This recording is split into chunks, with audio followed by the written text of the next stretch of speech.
The first time Clara noticed something strange about her little sister, it was a quiet afternoon filled with sunlight and dust dancing in the air. Clara sat on the wooden floor of their small room, carefully drawing stars in her notebook. She was 11 years old, thoughtful and responsible, with warm brown eyes and long dark hair, tied neatly with a blue ribbon. Clara liked things that made sense. She liked tidy shelves, finished homework, and rules that helped everything stay in order. But her little sister Riri was different. Riri was 6 years old, with bright, curious eyes that sparkled like tiny lanterns and a messy cloud of curly hair that refused to stay in place. She loved asking questions. She loved laughing loudly. And most of all, she loved doing things that Clara could never quite explain. That afternoon, Riri leaned over Clara's shoulder and watched her drawing. "Those stars look lonely," Riri said softly. Clara raised an eyebrow. "Stars can't be lonely, Riri." But Riri simply smiled. Then she gently tapped the page with her tiny finger, and the stars began to glow. Clara blinked. The glowing stars floated slowly off the paper, like tiny fireflies, drifting around the room in soft golden light. Clara's mouth fell open.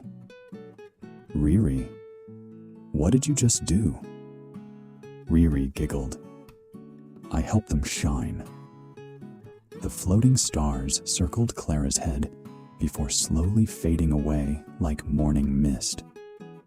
Clara stared at the empty air. From that day on, Clara began to notice something magical about her little sister. Whenever Riri helped someone, something wonderful happened.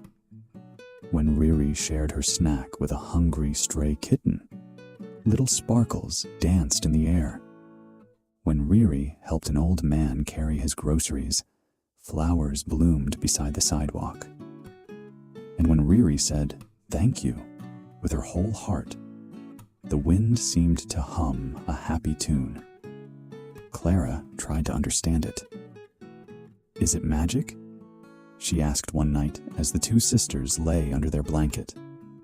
Riri thought carefully. "I think it's kindness," she whispered. Clara frowned. Kindness can't make stars fly. But Riri just smiled the mysterious smile she always had. The next morning, something unexpected happened. The sisters walked to the park together, holding hands like they always did. Clara walked carefully along the path. Riri skipped. Suddenly, they saw a boy sitting alone on a bench. His head was down and his shoulders shook quietly. He was crying. Clara hesitated. She wasn't sure what to do, but Riri walked straight up to him. "Hello," Riri said gently. The boy wiped his eyes. "My kite flew away," he said sadly. "It was my favorite." Riri looked up at the sky where the clouds drifted slowly. Then she closed her eyes. Clara watched nervously. For a moment, nothing happened. Then a soft breeze began to swirl through the park. Leaves rustled. The trees whispered. And slowly, gently, a colorful kite floated down from the sky like a falling feather. It landed right in the boy's hands. His eyes grew wide. "Thank you," he shouted with joy. Clara stared at Riri. "Okay," Clara said. "That was definitely magic." But Riri shook her head. "No," she said softly. "That was hope." As the days passed, Clara began to see something she had never noticed before. Magic wasn't just glowing stars or flying kites. Magic was the way Riri listened when someone felt sad. Magic was the way she said sorry when she made mistakes. Magic was the way she shared, helped, and cared without expecting anything back. One evening, the sisters walked home as the sky turned orange and purple. Clara suddenly asked a question. Riri, what happens if people stop being kind? Riri stopped walking. She looked up at the sky where the first star had just appeared. For a moment, the world felt very quiet. Then Riri said something Clara would never forget. The magic doesn't disappear.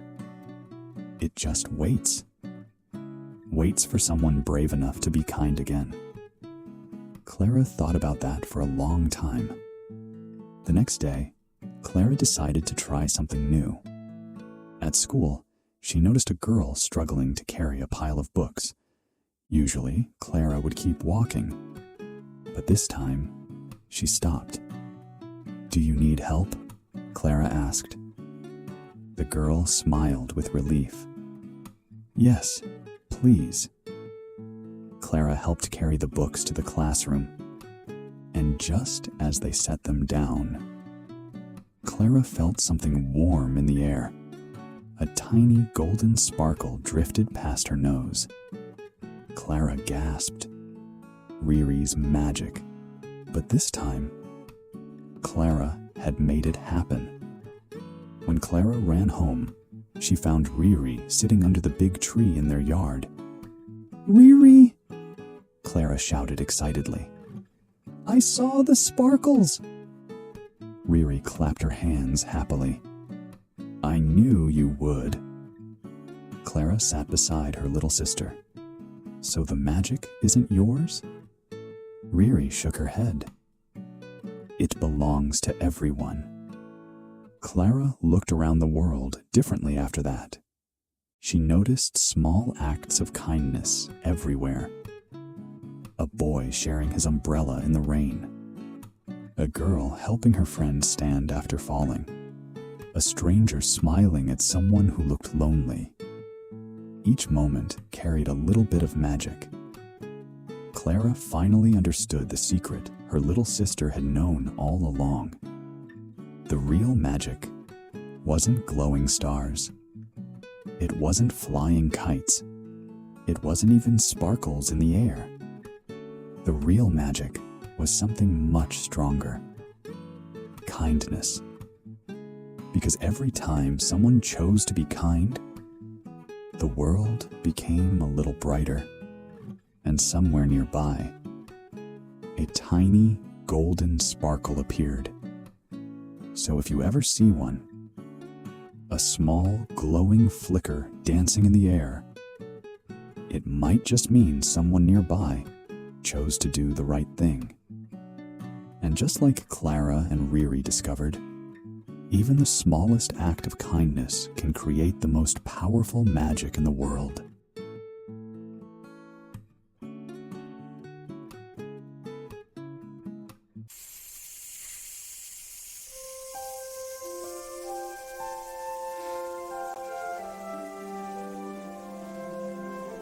If you enjoyed this video, please hit the like button, share, comment, and subscribe for more adventures.